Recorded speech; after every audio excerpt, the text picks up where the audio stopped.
It's an interesting thing because, of course, you share the same name, and for a time there was a chance that you could have gone into acting. You played his son in a film, didn't you? And then you were offered the Karate Kid. I did. Role. Well, actually, I didn't play his son. I played his nephew. I was demoted to nephew in that film. But yeah, I mean, I was always interested in film and music, you know, since I can remember, really. But yeah, it was just a matter of the music was what I decided what I loved the most. It was a big decision, though, wasn't it? Because you were doing acting and come from sort of that. I'd done some acting. I was actually going to film school as I was entertaining the idea of directing more than really acting. So, but I got more and more involved in music, and I kind of went down that path and haven't looked back. No, and so therefore you decided to go into music. Was jazz music something you were attracted to from a very early age? Once you decided. Well, music in general, but my parents are big jazz fans, and I grew up hearing the music around the house, and then I grew up just about 10-15 minutes down the road from where the Monterey Jazz Festival is in California. Well, that's handy, isn't it? So my parents started taking me at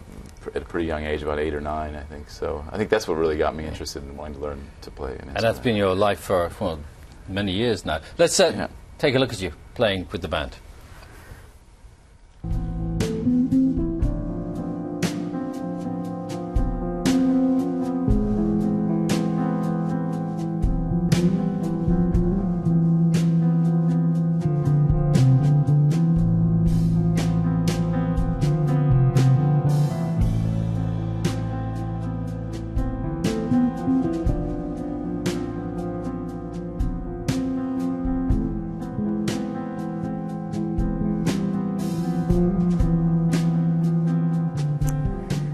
Chilled sort of feeling for 9:10 in the morning. Moody, yeah, it's a moody piece. Yeah. You say that you grew up down the road from the Monterey Jazz Festival, and you were going and meeting people, weren't you, from an early age? Because of course, if your dad's Clint Eastwood, he's going to know everybody on stage and have access. Well, yeah, he's a big music and jazz fan, so he knew quite a few of the musicians. Yeah. So and the jazz world is, you know, I mean, well, the musical world generally.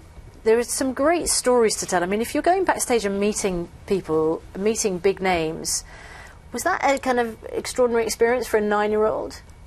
Yeah, I mean, some of them I knew who they were, you know, from seeing the albums around the house and hearing the music, you know, through my parents, and some I didn't know as well at the time, but you know, would later realize how influential they'd be. And who were the big names who made a big impact on you at that stage? Well, I saw Ella Fitzgerald there, Sarah Vaughan, Count Basie. I think Count Basie Big Band was one of the very first concerts I ever saw, actually, when Count Basie was still alive. Gosh, fantastic to have seen that. Yeah, it was great. It was quite a treat to be able to catch some of those people. Performing yourself, of course. You just flew in from Lithuania. I did, yes. This yesterday. Is there a big jazz scene in Lithuania? There's quite a big jazz festival there. Yeah, yeah, it was a lot of fun. It was good audience, good festival.